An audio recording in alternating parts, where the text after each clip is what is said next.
Bonjour et bienvenue dans Zen Stratégie, le podcast qui met du sens et de la stratégie dans l'univers du bien-être.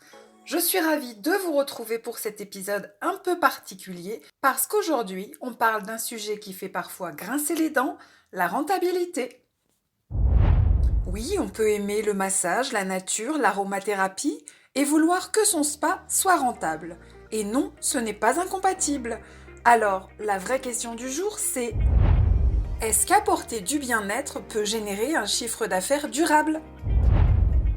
Commençons par les bases. Un soin à 95 €. Mais qu'est-ce qu'il vous reste réellement une fois tout payé ? Voici les 4 grands postes à regarder à la loupe. Le coût humain, le temps passé, les charges, les remplacements en cas d'absence. L'objectif est de maîtriser le coût réel de chaque prestation en calculant le coût de revient horaire d'un soin. Comment ? Commencez par lister pour chaque soin la durée, la rémunération associée, le salaire plus les charges, les coûts produits, etc. Comparez maintenant le coût global avec le prix de vente et ajustez les durées si besoin. Par exemple, un soin de 90 minutes qui n'est pas rentable, proposez plutôt une version de 50 minutes optimisée. Utilisez des plannings intelligents pour éviter les temps d'attente inutiles entre les soins. Le deuxième grand poste, les charges fixes.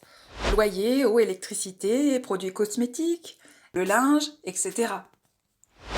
L'objectif est de réduire les coûts dormants. Une cabine mal utilisée, c'est comme une chambre vide à l'hôtel. Ça coûte sans rapporter. Comment ? Analysez la fréquence d'utilisation réelle de chaque espace. Si une cabine est peu utilisée, transformez-la temporairement en cabine duo, en espace d'immersion sonore ou en salle de manucure. Pour vos produits cosmétiques, maîtrisez les dosages, sensibilisez vos équipes à l'importance de la modération. Le troisième poste, le taux d'occupation. Vous êtes complet les samedis, mais vide du lundi au jeudi. L'objectif sera évidemment de remplir les horaires creuses. Pensez à créer des offres ciblées pour lisser la fréquentation. Offrez une formule bien-être découverte, comprenant 30 minutes de massage, 1 heure d'accès spa, plus une boisson détox, à prix doux. Proposez des formules insolites réservées sur ces créneaux, habituellement vides. Par exemple, proposez aux entreprises locales un partenariat pause bien-être pour leurs salariés à tarif préférentiel. Le quatrième grand poste, le panier moyen. Ce n'est pas le nombre de clients qui compte, mais ce qu'ils laissent. L'objectif est donc de valoriser chaque visite. Créez un pack, un soin plus un produit associé à prix rond. Formez vos équipes à la vente croisée douce. Zen Consulting propose des formations professionnelles aux techniques de vente dans cet esprit. Par exemple, proposez à vos clients: pour prolonger les bienfaits de ce soin, je vous recommande ce baume que vous pouvez utiliser dès ce soir. Créez l'envie sans forcer en présentant une table de découverte produits en libre service dans l'espace tisanerie avec des fiches conseils. Parce que la performance ne rime pas avec pression, voici 4 leviers concrets pour optimiser sans dénaturer. Elle respecte vos équipes et vos valeurs. Simplifiez votre carte de soins. Trop de choix, c'est comme trop de bruit. On s'y perd et vos équipes aussi. Une carte plus courte, c'est plus de lisibilité pour vos clients, plus de clarté dans l'organisation quotidienne, moins de stress et plus d'efficacité pour vos équipes.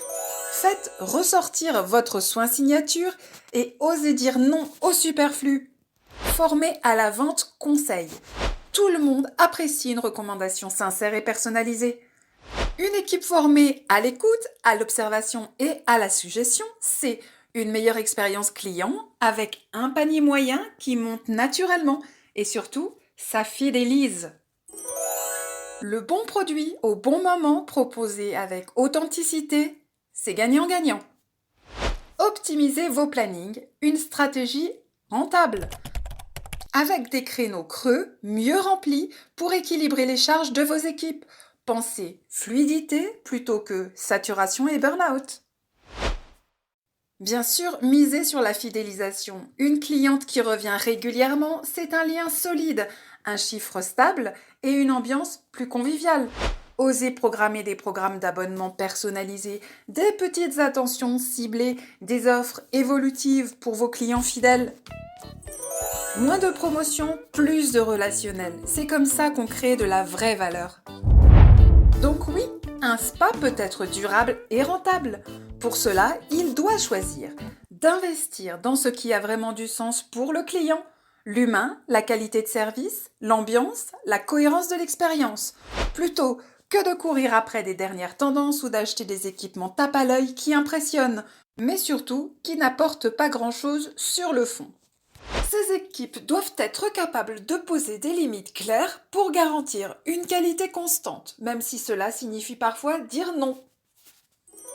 Et surtout, il y a aujourd'hui la possibilité d'obtenir un vrai plus, être valorisé selon le référentiel exigeant Zen Consulting pour sa qualité d'expérience client, audité et labellisé qualité et bien-être, reconnaissance d'excellence. Il en devient un établissement actuel, crédible, cohérent, avec une vraie valeur ajoutée aux yeux des clients et des partenaires. Pour conclure, apporter du bien-être peut générer un chiffre d'affaires durable basé sur un savant équilibre entre qualité, confiance, fidélité et une stratégie bien pensée. Merci d'avoir écouté cet épisode. Je vous invite à le partager et vous dis à très vite!